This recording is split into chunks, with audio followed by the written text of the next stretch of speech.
Hello my friends, welcome back to the channel. My name is Melanie.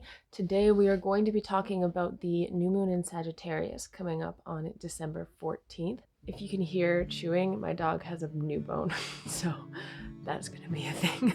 This is our last new moon video for 2020. I made a commitment at the beginning of the year that I was going to do a new moon video in the corresponding zodiac sign for the entire year, and we have arrived. I've done it. This is the last one. It's very exciting.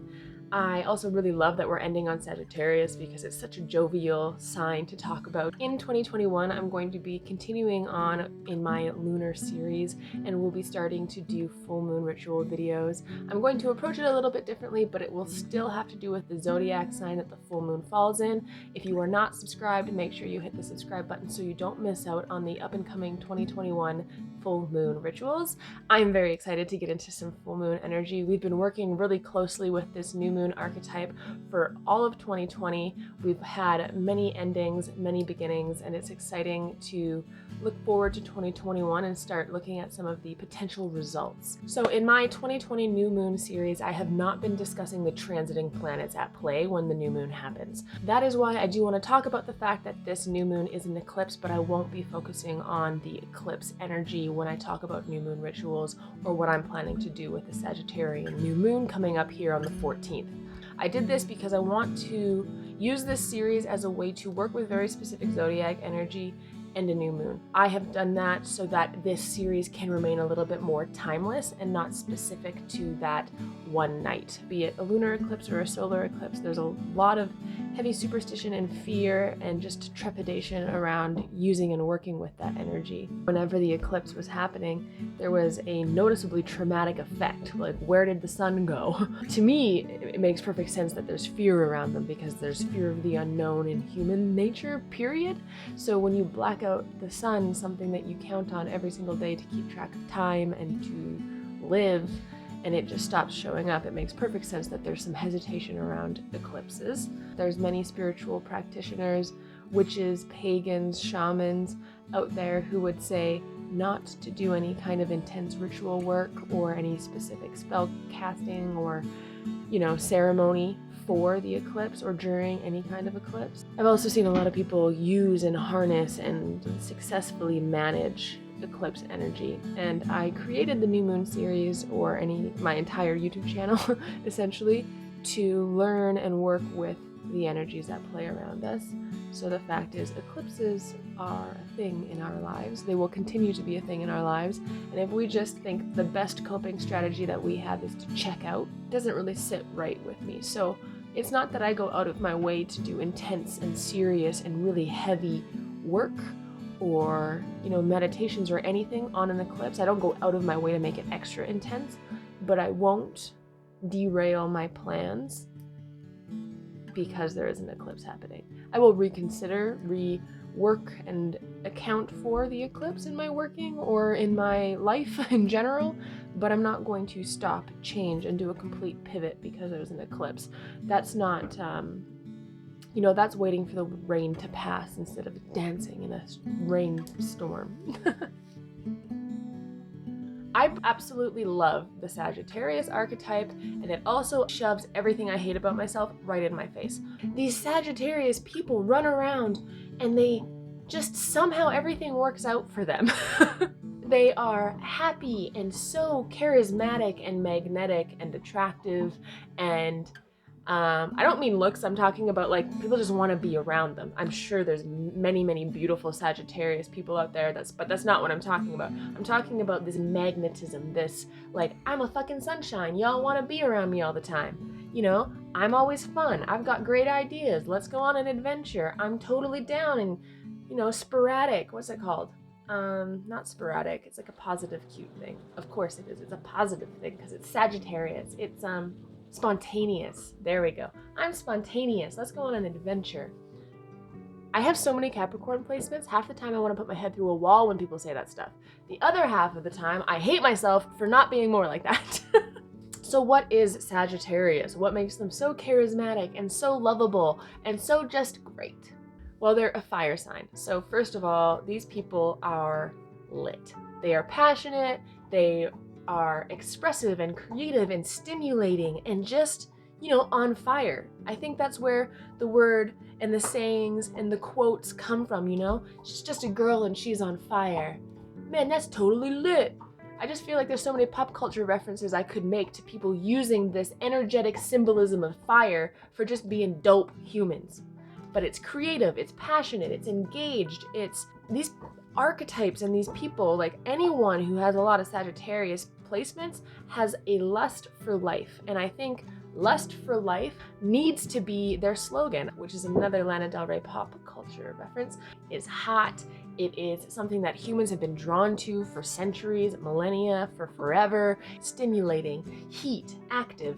It's all of those, it makes them very quick-witted. It makes them very adventurous and very engaged in life. Like they're here, showing up. Now, the modality of Sagittarius is a mutable sign. Sagittarius, our only mutable fire sign.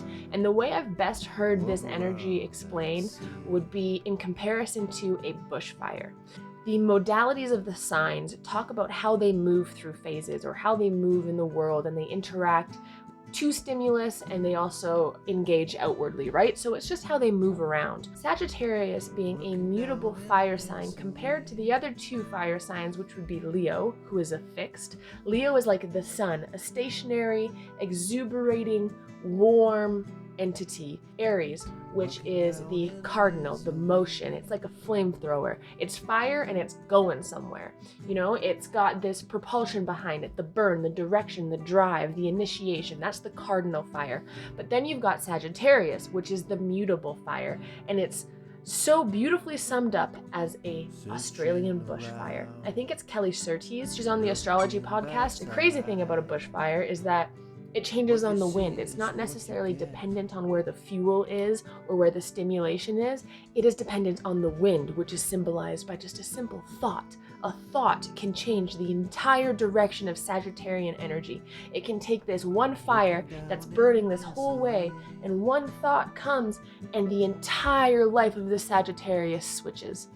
And it's just, now we're going this way. And the confusing part for most people who work with Sagittarius energy and they don't have these placements themselves is how can you just change your mind that fast? Is that they're totally cool with all the work that they did or the effort that they put in. You know what? Awesome, great time, but I'm gonna go over here now, peace. And it's a little bit insane to me. It constantly spreads, right?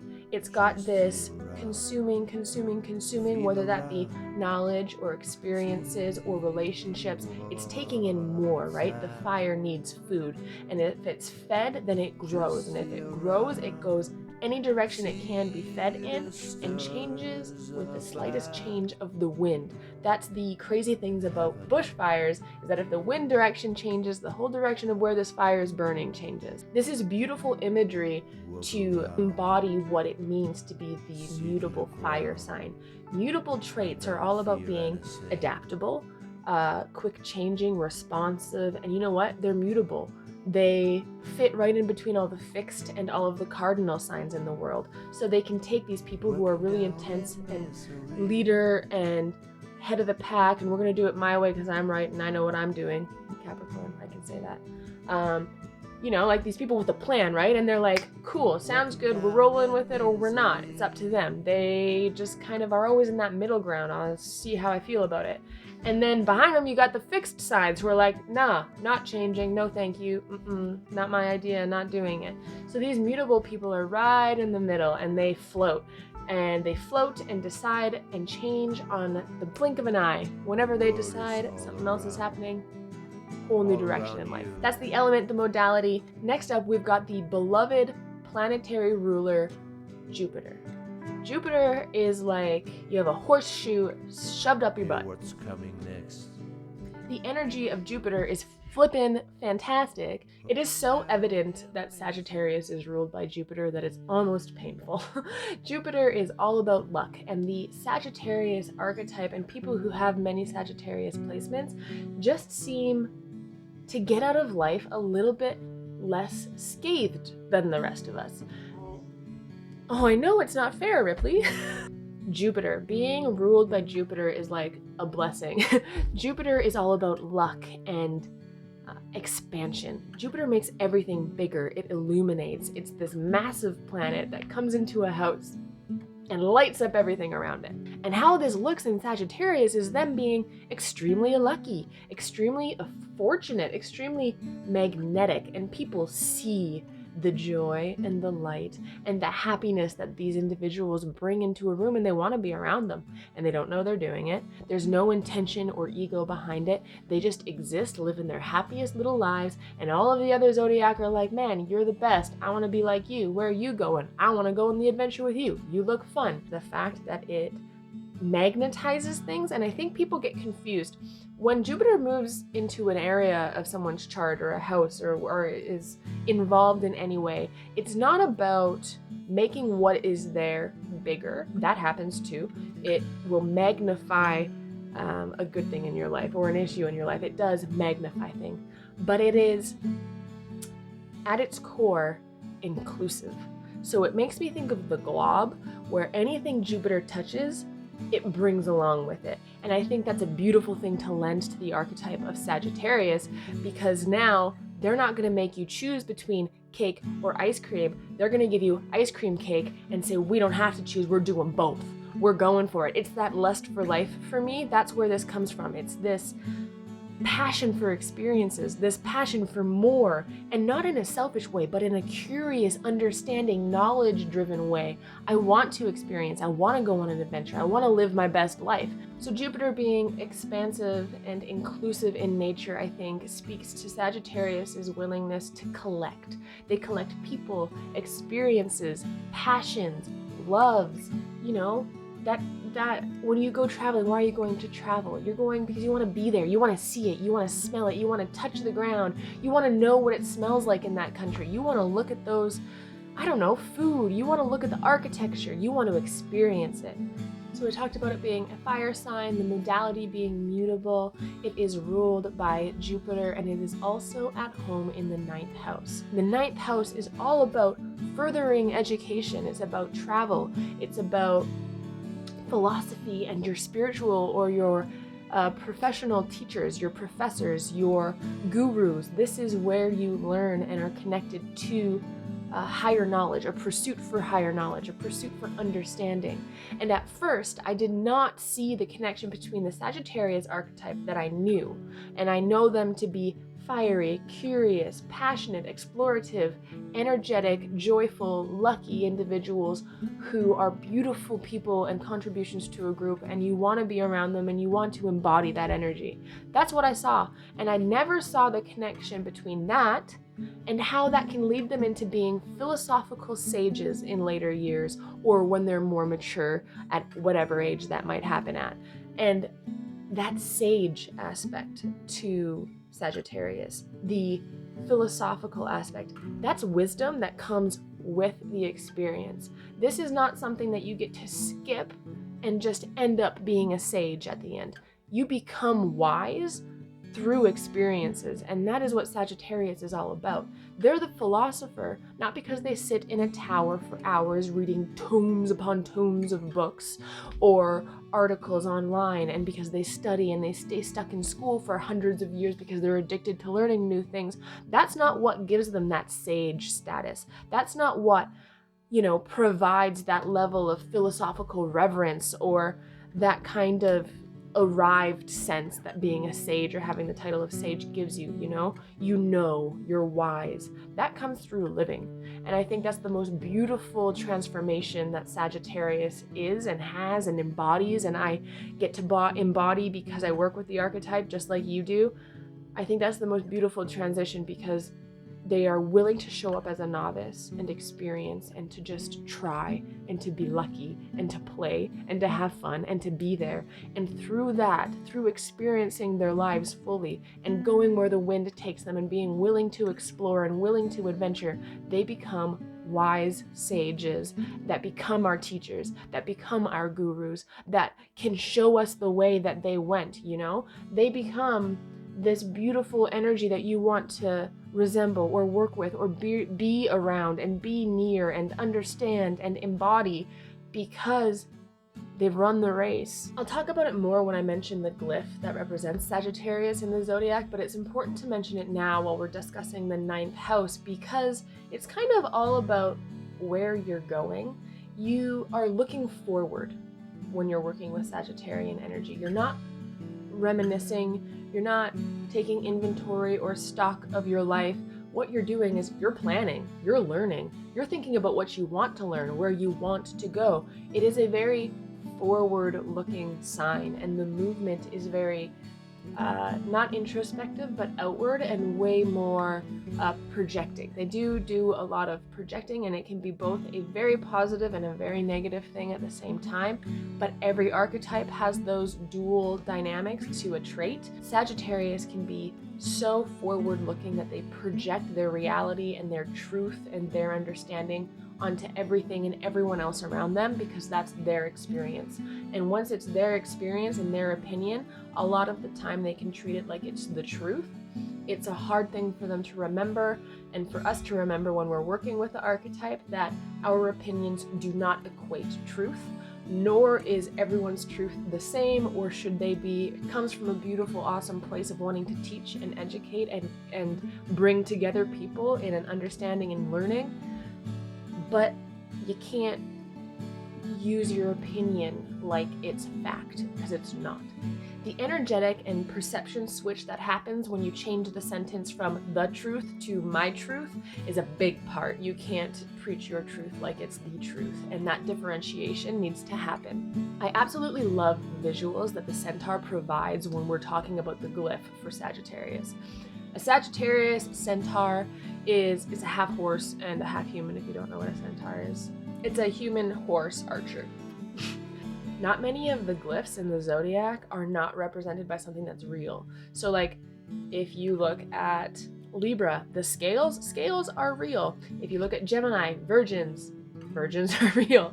If you look at Leos, lions are real.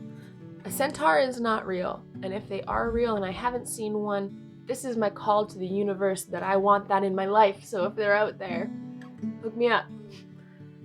Not like romantically, just cut that out. So being represented by a centaur as your glyph is interesting for multiple reasons, because you're part beast and you're part human. So there's a lot of stories out there and myths out there about taming the beast, making the beast more human. Ties in that mysticism, that mythology, that magic to the archetype of Sagittarius. Now, many Sagittariuses, whether they know it or not, are on some type of self-appointed or universally appointed hero quest. If you're not familiar with the term of hero quest, it's basically, or heroism, female hero. Hero is transferable in my mind. Heroine, there we go. Anyway, they're usually on some type of adventure and a quest, and all of these quests and adventures that we have grown up watching and seeing are usually of this grand, epic transformation of self while doing a bunch of good things in the world. So this hero story, this hero journey is, I don't think, ever represented in the zodiac as well as it is and as thoroughly as it is as in Sagittarius. A Sagittarius glyph is not only a centaur, it is also an archer, so it's got a bow and arrow. And this is a great visual for the, tenacity and precision that Sagittariuses can set out on a journey. So what I mean by that is they don't usually just not plan what's happening. Like, they're not floaty by any means. They've got a plan. They have a decision. They're going to go here. We're going to go to this school. We're going to go to this campsite. We're doing this. They've got an idea as to where they're going. But just like with all the hero stories, while they're en route to their destination, a lot can happen. There might be some damsels in distress. You might gotta kill a few dragons, or a really strong breeze just might come up and take your arrow in a completely different direction. And because all of these unknown factors might happen, some Sagittarius have a hard time letting loose their arrow and not actually initiating or pursuing any direction in life. A shadow aspect of the Sagittarius archetype would be the fact that they tend to overbook themselves. They want to be everywhere, experiencing everything with everyone all the time. It's hard for them to prioritize. This can also result in them canceling plans or bailing on plans. Something more fun or more exciting came up, and now they're going to ditch you to go do that. This happens almost all of the time totally by accident and with zero intention, but Sagittarius just wants to be where the most fun is, so they can sometimes make people feel really bad about themselves by not wanting to hang out with them or canceling plans or just being generally inconsiderate to the people around them, not realizing that their actions affect those people. I think that's probably the biggest way that Sagittarius's shadow manifests itself, is that they are sometimes so absorbed with the future, so forward thinking, so planning ahead, so excited to go and do all of these things that they can be inconsiderate to other people around them who might need more time or who might not be excited or are scared or are more sensitive. They can often be gruff and abrasive to those people in life. It's not natural for a Sagittarius to think of the collective all of the time, so they tend to be a little bit inconsiderate. They're very much so on their own journey, on their own pursuits, and they're going here, and the collateral damage can kind of add up around a Sagittarius. This also shows up in close relationships with maybe not expressing or receiving feedback very well. Talking about emotions is hard just because they're not known for being reflective or self-reflective. They don't dwell on the past. They don't re-go over situations to learn what they could have maybe done better next time. It's hard for a Sagittarius to not be so forward thinking and just on the go, moving on to the next thing, even though something really bad just happened. Sitting with their feelings and processing and spending any time really in one place to work through some stuff is not a strong suit of the Sagittarius archetype. So when you're dating one or best friends with one or living with one or working with one, these are dynamics you are going to have to be aware of, because it's very obvious with a Sag, because they are so truth oriented and they want to share and teach and educate. When they believe that they are right and they believe that they know the truth or that they know the best way to do something, they'll let you know. And it's not a bad thing that they let you know. It's a beautiful thing. We need more people to just speak the truth. But it comes back to a very profound saying that it's not what you say, it's how you say it. We need that. We need their authenticity. But they also need people in their lives, so they're gonna have to learn how to talk about that shit a little nicer. And that's okay too, because a Sag can take that. When you say that to a Sagittarius, more often than not, they're like, yeah, I can see that. So that's the information I have for you today on Sagittarius. Before we get into setting some intentions or talking about positive affirmations, I'm going to put up a photo of something pretty and some nice music so you can take a few moments, collect your own thoughts, write down what the Sagittarius archetype means to you, and maybe think about areas of your life that you would want to work with this energy. I'll see you guys back here in 2-ish minutes, and then we'll talk about some intentions and positive affirmations.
Welcome back. I hope you guys took those 2-3 minutes there to just write down your own thoughts. I think it's important to establish what we think and feel about a zodiac sign or a situation in our lives before we listen and look for guidance from other people. At the end of any year, it is a great time to reflect on the year that has passed and to evaluate what you might want to be bringing into the next year. Sagittarius is not only a great archetype to do this with, but it's Sagittarius season is right for Christmas and coming up to the New Year's, right? It is a good time to think about your future. Do you want to go to school? Are you wanting to, get a degree in social justice? How are you going to contribute to the world? How are you going to expand people's horizons? What's your truth that you want to get on top of a soapbox and preach? You need to ask yourself those questions because the world needs you to show up to do those things. It's not easy for people who are Sagittarius to sit down and get real deep about life and those hard topics. And I think because it's not easy, that's why we have to do it. I think often we have resistance towards areas of our lives that we need to pursue. And working with this Sagittarius archetype, we really need to embody our passions and our drive and our optimism and our hope in the lives that we're building. Because 2020 just kicked our ass, and that has nothing to do with the year being 2020. It's the fact that this society and the individuals in it, meaning you and meaning me, have made the bed that we're in, which is a pretty shitty bed, and now we have to lay in it. And we have to decide how we are going to move forward with accountability and responsibility for our own futures. And that's what taking inventory of our past decisions and our past emotional responses or our programming or our childhood trauma, taking responsibility of those actions and situations that we were a part of is the only way that we are going to learn and expand to be able to create and grow into a better, brighter future for us all. So I think it is a great time. I think it is the time to think about what you want in the future and then look at your life and realize everything that doesn't fit into that picture. I normally recommend doing this the other way around, where you take a look at your life and you take inventory of things that aren't working for you. But you know what? We don't have time for that anymore. We're in Sagittarius season and we're moving forward. So I think doing visualization exercises on what you want your life to be. Who do you want to be? What do you want your life to look like? What house do you want to live in? I want you to get so specific that you know your favorite breakfast 10 years from now. I want you to imagine that life and just drop everything that's not going to help you get there. I think that this Sagittarius energy of being lucky with Jupiter and trusting the world's just going to kind of help you out, because it does for Sagittariuses, it really does. And it gives them that bravery to make those heroic quests, to go on these heroic journeys, to undergo hardships and trials and transformations and come out as the wise sage. That's the Sagittarius arc that I think we should all really embody right now with this new moon. It's an eclipse anyway, so it's gonna be crazy. Most of everything is not gonna work out how you think it's gonna, because there's so many energies going on. And I think the best that we can do is hang on tight to lucky Jupiter, put a smile on our face, and try our damnedest. As for affirmations, you can try something along the lines of, I know what I want. I am an independent, active member of society. I think for myself. I am empowered to make my own choices. I'm a great person. I am so capable of learning. I am not afraid to change my mind. I'm capable. I am adventurous. I'm brave. I'm courageous. These simple statements reinforce the energy of Sagittarius, the people who will go where no man has gone before, the sailors, the charters of the sea. You know, they're just the Bilbos of the world, running out of the Shire, going on an adventure. If you are someone who is a Sagittarius, and if you are trying to maybe tone down some of these traits as opposed to embody them more, you're going to want to be doing things like awareness practices, mindfulness practices. Think about how your actions might affect the people around you. That might be hard, and I know it's daunting, especially for people who have strong Sagittarius placements, to do things like journal your feelings. Or I find those little bubble webs where you're like, oh, this actually does affect that, is a really good fundamental groundwork for shadow work. A lot of the time Sagittarius people will just be like, you know what, meh, just keep going. And while that is super useful and awesome and commendable in many situations in life, especially in our close relationships and stuff, that can be really detrimental to other people who really care about what just happened. So it's thinking about other people first, taking into consideration other people's feelings, showing up and listening to them. Other intentions, it might just be like signing up for school, working on a project in that direction. Are you eligible for funding? Do you even have scholarships available to you? Taking a few steps down a path and seeing what it even looks like in case if you do want to pursue it. So that includes your higher education, travel. I know we can't be traveling internationally, but a lot of people talk about astral realms and traveling that way. Maybe it's time to delve into spirituality and areas of spiritual practices that you've never considered before. Pick a project and shoot your arrow and delve into it. I think that's probably the best advice I can give right now with this new moon, especially because it's eclipsed. I wouldn't plan out a serious ritual. I wouldn't go into journaling the last month of your life or the last year. Those are too heavy and too restrictive and too many rules. I think our best medicine that we can get from this new moon with Sagittarius, especially because it's eclipsed, would be to boldly go where we've not gone before and trust that everything is working out the best case scenario. It's important to believe that the sun will come up tomorrow and that taking one step at a time is enough, and that, you know, the journey is beautiful. And that's, I think, the Sagittarius message and lesson and love that I have to give you guys today. And I think that should be one of the bigger takeaways from this video. You can set specific intentions if you want, but with this eclipse going on and all the energies shifting like they are at the end of 2020 here, I don't know if that's the most optimal way to do this. I don't know if right now setting rigid goals and sticking to a schedule of the times we say our affirmations will be beneficial to us.